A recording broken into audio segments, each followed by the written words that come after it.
I could feel the weight of the ring on my finger, though it wasn't the diamond making it heavy.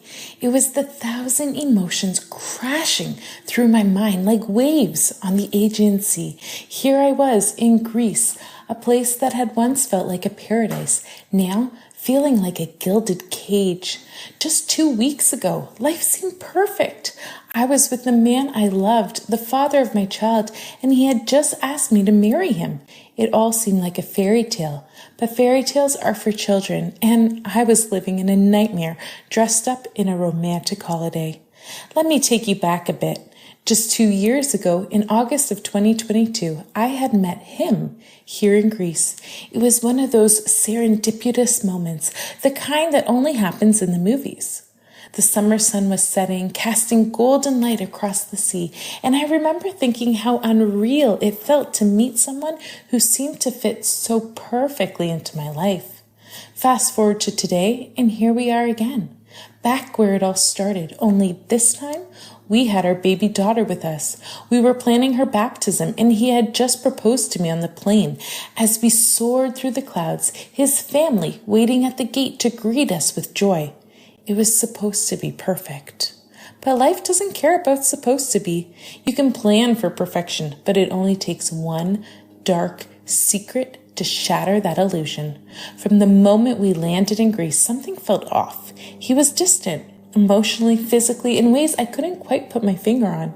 You know that feeling in the pit of your stomach, that little nagging whisper you try to silence because you don't want to be that person? The person who turns a small worry into a full-blown crisis? Well, that was me. I pushed it down, convincing myself that I was overthinking. After all, we had just gotten engaged. We had so much to celebrate. Our baby's baptism, our anniversary, my birthday, all wrapped up in one beautiful vacation. I wanted to be happy. I deserved to be happy. But happiness is slippery. That night, after a big family party, he fell asleep, and I lay there in bed beside him, staring at the ceiling. My mind was racing. I had this overwhelming urge to check his phone. I'm not usually that kind of person. I hate snooping. But the uneasy feeling wouldn't go away. So, quietly, I reached over to his side of the bed, grabbed his phone, and started scrolling. What I found stopped my heart cold. First, there were messages. Valentine's Day, 2024, just months before this vacation, he had been sexting another woman, while I was taking care of our daughter. Not just any woman, but a friend from his hometown. The texts were vulgar, graphic, and to make it worse, he had even invited her to meet our baby girl. My heart broke at the thought of him introducing this woman to our child.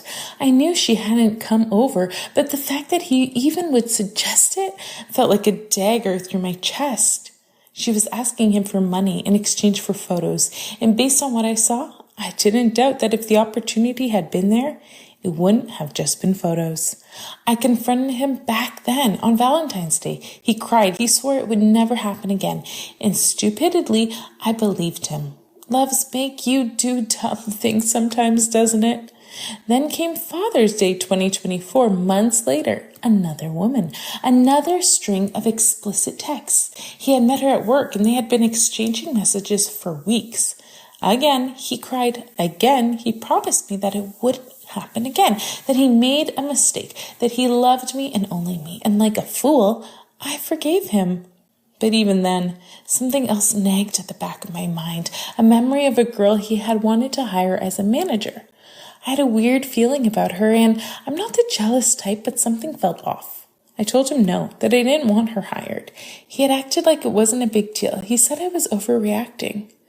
Now here we were, 13 days into our vacation, 13 days after getting engaged, and I was holding his phone in my hands again, hoping and praying that I wouldn't find anything. But when has hoping ever worked? First, there were nudes, pictures of women sent to him by someone who was apparently a friend. He claimed he hadn't asked for them. Yeah, right. Then there was a photo of that girl, the same one he wanted to hire, the same one I told him not to. He had saved her picture despite telling me she wasn't an issue. My stomach dropped. And then came the big one, the third woman. Her number was saved under his male friend's name in WhatsApp. A nice little disguise if you weren't suspicious. I scrolled through the calls. There were so many of them. My chest tightened. The messages were locked with a secret code, but I wasn't stupid. I took the number, punched it into Cash App, and up popped her name. My blood boiled. I knew her. Of course I knew her. I called her, my hands shaking, my heart pounding in my chest. She answered for all of 2 seconds before hanging up. A few minutes later, a text came through. Take it up with him. That was it. That was all she had to say. So here I was in paradise living in hell. We had moved into his house just before this trip. My 2 older children, our baby, and me. I had changed school districts for them. I had uprooted their lives. And now I knew he had been messaging her for 2 months. 2 months of lying, 2 months of deceit, and here he was, lying right next to me as if everything was fine. When I confronted him, his excuses were laughable. He said the nudes were from a male friend, that he didn't know how the other girl's photo had ended up on his phone. And as for the woman he had saved under a man's name, oh, that was just a friendship. Right, because friendships involve secret codes and dozens of phone calls. I was furious, but more than that, I was heartbroken. He had cried to me before, swearing up and down that it was a mistake, that his stupidity wasn't worth losing me and his family over. He had promised he would show me that I could trust him again. But here I was, 3 for 3. 3 times I had gone through his phone, and 3 times I had struck gold. What were the chances that there wasn't more to find? He said he hasn't physically touched another woman. But does it even matter? To me, cheating is cheating, and this was emotional infidelity, plain and simple. So now I'm stuck. What do I do? Financially, I can't afford to move out right now. My older 2 kids have just settled into their new school, and I don't want to put them through the upheaval of moving again, especially not if I might decide to get back together with him later. But will it ever stop? How can I trust him when every time I turn around, he's betraying me? I want my family. I want to keep us together, but I also don't want to live in a relationship where I'm constantly devalued, where I'm constantly being lied to and disrespected. I thought getting engaged would be the happiest moment of my life, but now I can't even bear to look at the ring. I don't want to wear it. I don't want to go back home and have people ask me about the engagement, because all I'll be able to think about is the lies. Will he ever change? Will he ever be the man I thought he was? Or am I just fooling myself, clinging to a fantasy that's already shattered? I don't know what to do. All I know is that I'm hurt, I'm lost, and I don't know if I can ever trust him again. This woman completely lost it after she found out that her boyfriend was in a secret relationship with her best friend while he lied to her.